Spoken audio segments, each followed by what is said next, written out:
la première étape, ça se passe dans cette cuve-là. Donc au fond de cette cuve-là, il y a un filtre. Alors là, je ne vais pas pouvoir te faire voir parce qu'il y a de l'eau, mais je l'ai mise à tremper. Bon, on va peut-être voir quand même.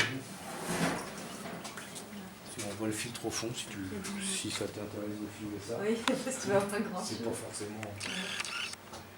Alors, cette cuve-là, elle s'appelle la cuve d'empâtage. Alors, l'empâtage, ça veut dire quoi? Tout simplement, le matin, quand on va commencer à travailler, on va la remplir aux 2/3 à peu près d'eau. On va faire une montée en température jusqu'à, on va dire, 75-76 degrés de l'eau. Et là, on va y ajouter tout notre malt. D'accord? Il va se passer un phénomène assez naturel, c'est que l'équilibre eau à 76 degrés et le malt, par exemple, qui est stocké à une moyenne de 15-20 degrés, on va se retrouver avec une température qui va se stabiliser à peu près à 66-67 degrés. Le but qu'on va rechercher, nous, c'est de garder cette... Alors c'est pour ça que la cuve est isolée, hein, avec des briques et puis de la laine autour. C'est tout simplement parce qu'on va chercher à conserver cette température-là pendant 1h30. Donc si jamais on baisse en température, on va remettre un petit coup de feu en dessous de façon à réchauffer le malt. Mais le but, c'est de rester vraiment dans cette température-là, tout simplement parce qu'à cette température-là, le grain d'orge, il va nous rendre du sucre. Il va nous rendre 3 sucres. Donc, les premiers, on appelle ça les triomaltoses en fait. Et ces sucres-là, au stade de 66-67 degrés, on va transformer ce qu'on appelle les alpha-amylases, les bêta-amylases. Alors ça, je ne sais pas si vous avez vu ça. C'est les sucres qui vont permettre au final de faire une fermentation. Si on n'a pas ces sucres-là, on ne peut pas faire de fermentation. Alors c'est les sucres qui vont créer le pétillant dans la bière, le goût de la bière, l'alcool, qui vont tout faire quoi, en fait. À ce stade-là, on est encore sur un produit qui n'est pas alcoolisé, hein, d'accord, hein, vous avez bien compris ça. C'est-à-dire que là, on est en train de rechercher à sortir du sucre au maximum. Donc si on veut comparer par exemple au cidre ou au vin, on serait sur l'équivalent d'un jus de pomme ou d'un jus de raisin. En fait, nous là, on est en train de créer le jus, quoi. Sauf qu'en céréales, il n'y a pas de jus, donc évidemment, on fait ce qu'on appelle cette étape de brassage, l'empâtage. Au bout d'1h30, donc vous avez un filtre au fond, on va filtrer tout ça. Donc on va récupérer le jus, et le jus on va l'envoyer dans la deuxième cuve. Donc cette cuve-là s'appelle la cuve d'ébullition et la cuve de houblonnage, où on va mettre le houblon. Entre deux, en même temps, on repasse de l'eau chaude dessus. C'est-à-dire qu'à ce stade-là, on a besoin de compenser. Alors pourquoi on compense? Tout simplement parce que, je vous donne un exemple, si on met 300 litres pour fabriquer 300 litres de bière, on va mettre à peu près 75-80 kg de malt. Le malt va garder du jus. Si on voulait récupérer tout le jus qu'on a mis au départ, il faudrait attendre 24 heures. Et c'est pas possible, la bière s'infecterait. Donc on ne peut pas. Donc on va compenser avec de l'eau chaude directement. À une température maximum de 78 degrés. Donc ça c'est super précis. Pour la simple et bonne raison que si on balance de l'eau dessus à plus de 78 degrés, on annule tout ce qu'on a fait avant. C'est-à-dire qu'on casse toutes nos protéines. Donc évidemment, il faut être hyper précis là-dessus. Donc ensuite, le jus est pompé et envoyé dans cette cuve-là. Là, on va rechercher dans cette cuve-là 3 choses. 1, on fait bouillir, donc monter en ébullition pour sécuriser le produit, pour ne pas avoir de bactéries. 2, pour pouvoir y ajouter la première épice. Donc je vous ai dit, la première épice de la bière, c'est le houblon. Donc on va y apporter pendant 1 heure du houblon dedans, à différents stades. Soit on en met dès le début et puis on laisse tout du long, soit on en met par parcimonie à des moments ou en toute fin d'ébullition si on veut.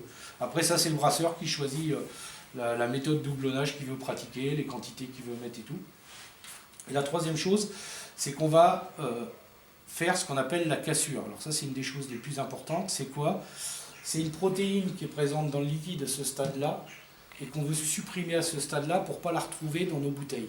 Alors ça correspond à quoi? C'est quelque chose que si on l'avait dans nos bouteilles, par exemple, ça nous ferait des très gros flocons dans la bière. Alors, ça ne serait pas très joli, hein. Si vous ouvrez une bière et puis que vous avez plein de flocons qui se baladent dedans, ça ne serait pas très joli, donc il faut la supprimer. Alors pour la supprimer, c'est simple, on fait bouillir, ça va créer des gros flocons, ça ressemble un peu à, vous avez déjà vu de l'écume de pot-au-feu, ça ressemble un peu à ça. C'est quelque chose qu'on ne peut pas filtrer, parce que sinon ça se remet directement en suspension dans la bière, on ne peut pas la passer au chinois non plus, donc il n'y a pas moyen. Donc la seule solution, on fait ce qu'on appelle en anglais un whirlpool, on va faire tourbillonner la bière à la fin, de façon à centrifuger tout dans le fond, et la cassure va venir se coller dans le fond de la cuve. Et là, on va avoir un produit clair, quand on va soutirer vanne vers un quart. Là, on va avoir un produit clair sans cassure qui va être pompé. Alors ensuite, donc là, on est sur une température en fin d'ébullition qui est de 100 degrés. On va attendre que la bière descende à peu près à 80 degrés, on va la pomper. Alors pour vous expliquer moi comment je fais exactement ici, je fais 2 cuves à suivre. C'est-à-dire que je fais une première fois 350 litres, je la pompe, je l'envoie dans cette cuve-là, j'en enchaîne une deuxième directement pendant que la première est en train de se finir, je la repompe à la fin et donc au final j'ai un total de 700 litres sur la première journée.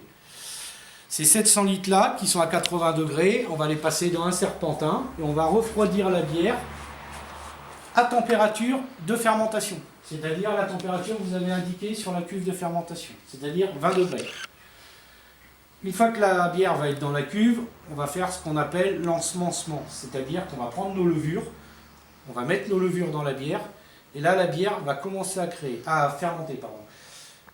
À ce stade-là, on est en train de créer l'équivalent du levain d'un boulanger, c'est-à-dire le premier levain, pour ensuite, la journée d'après, quand je vais recommencer les 2 autres brassins, que je vais refaire 700 litres, et que je vais remettre dessus les 700 litres, se retrouver avec, là je ne vais pas rajouter de levure, c'est-à-dire que c'est le levain de départ qui va fermenter les 700 litres suivants que j'aurai mis, pour avoir au final une quantité de... Alors là je dis 700 litres, hein, ça peut être moins, ça peut être plus, mais en général c'est 700 litres.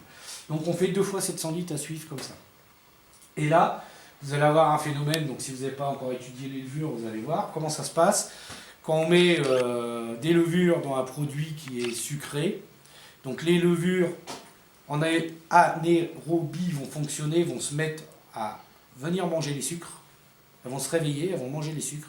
Le fait de manger les sucres, elles vont créer ce qu'on appelle de l'éthanol, donc de l'alcool, et du gaz carbonique. Donc ça, vous allez pouvoir vous en apercevoir, je vais l'ouvrir, vous allez voir.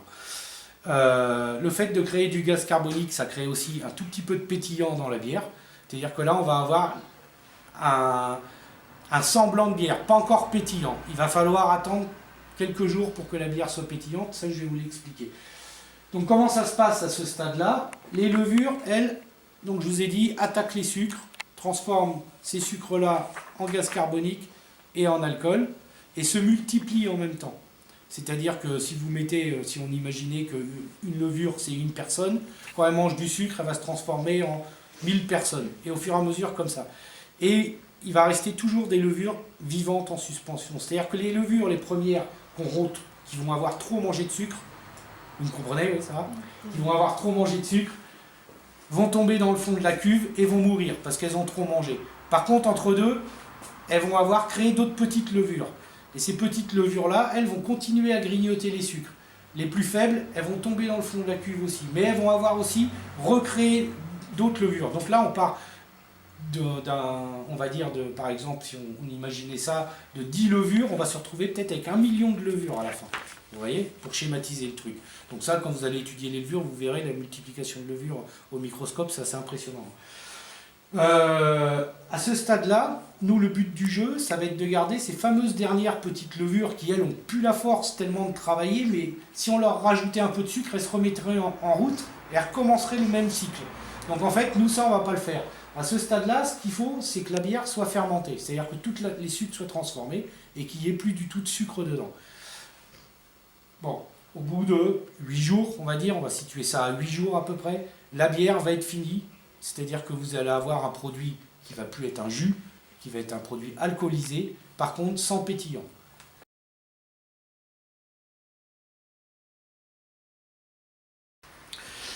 Donc qu'est-ce que je vais faire au bout de 8 jours, quand il ne va plus y avoir de bulles, qu'on ne va plus avoir ce dégagement fort de gaz carbonique?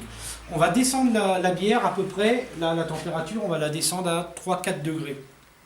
Tout simplement pour, on va dire, faire une deuxième fermentation et faire une clarification.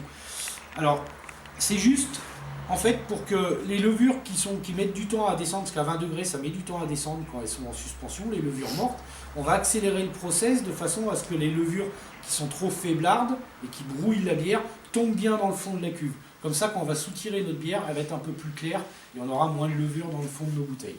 Mais par contre, on aura toujours des levures vivantes. Les petites dernières, là, elles sont toujours bien vivantes. Et ça, c'est hyper important, ce que vous allez comprendre pour la suite. Alors après, donc, Une fois qu'on est descendu à 3 degrés, donc là après c'est au choix du brasseur, on peut faire 2 jours de fermentation à 3 degrés, mais on peut aussi faire 10 jours, 15 jours, 1 mois, ça dépend des gens, ça dépend de ce qu'on veut au final dans notre bière, si on veut qu'elle garde encore un goût naturel ou si on veut qu'elle soit complètement limpide. Alors le problème c'est que si on fait en général plus de 10 jours de décantation à température froide, à un moment donné, les fameuses petites levures vont mourir. Et on serait obligé de rajouter des levures à la mise en bouteille. Donc moi je ne veux pas faire ça, donc je veux vraiment conserver les levures de départ dans la bière. Donc ensuite après on met en bouteille, donc avec l'embouteilleuse qui est là, en bouteille ou en fût, ça dépend ce qu'on va choisir comme contenant. Et là vous allez voir, dans cette pièce là il fait plus chaud, donc là c'est ce qu'on appelle la pièce de, vous pouvez venir, n'hésitez pas. C'est ce qu'on appelle la pièce de refermentation. Alors tu peux aller constater, tu verras la température, il fait beaucoup plus chaud. Tu peux aller voir si tu veux. Voilà. Tu verras la différence quand même. Donc il fait bien chaud ici. Donc en fait, ici, on met plus chaud, tout simplement, on met une température supérieure à la température de fermentation principale. C'est-à-dire que si là-bas on est à 20, là on va essayer d'être à 22, 23. Alors pourquoi, à votre avis, une fois qu'on a mis en bouteille, pourquoi on fait ça? Vous n'avez pas d'idée? Je vais vous le dire, puis je vous poserai les questions après. C'est relativement simple. Dans la bouteille, là, donc quand on va mettre en bouteille, on va rajouter un peu de sucre dans notre produit. 4 à 5 grammes par litre de bière. Donc on va mettre en bouteille, on va capsuler, on va mettre nos bouteilles à une température supérieure. Et le phénomène qui s'est passé dans la cuve, avec les petites levures, quand je vous disais qu'elle mangeait des sucres, eh ben, il va se repasser ici. Donc je vous ai dit, une levure qui mange des sucres, gaz carbonique, alcool. Là, on va augmenter un peu notre taux d'alcool. On va créer du gaz carbonique, qui là, pour le coup, dans la cuve, le gaz, vous voyez, il y a une soupape, ça peut s'échapper. Ici, le gaz ne peut pas s'échapper. Donc le gaz va se trouver emprisonné dans le goulot de la bouteille. Donc là, vous allez avoir un gaz carbonique qui va être présent ici. On est en train de fabriquer ce qu'on appelle la prise de mousse. C'est-à-dire qu'à ce stade-là, vous n'avez pas encore vraiment de pétillant dans la bière. Si j'ouvre la bouteille, vous allez avoir un léger geyser de mousse, mais vous n'allez pas encore avoir de pétillant. On est en train de faire ce qu'on appelle une refermentation, en fait, pour créer du gaz dans la bière et créer du pétillant. Au bout de 10-15 jours, on va sortir toutes les bouteilles, on va les mettre à température ambiante ou température plus froide que la température de refermentation. Et comme on sait que le gaz carbonique va être absorbé par le froid, en fait, le gaz va se dissoudre dans la bière et on va créer du pétillant dans la bière. Voilà, et là, vous avez fini votre bière. Donc là, 10 jours, après, il faut encore à peu près 3 semaines de température de cave pour que pour que le gaz se dissolve dans la bière. Et là, vous avez une bière qui va être pétillante à peu près au bout de 3 semaines. Donc ça veut dire que si vous avez à peu près noté les temps, il faut à peu près 2 mois pour sortir une bière pétillante.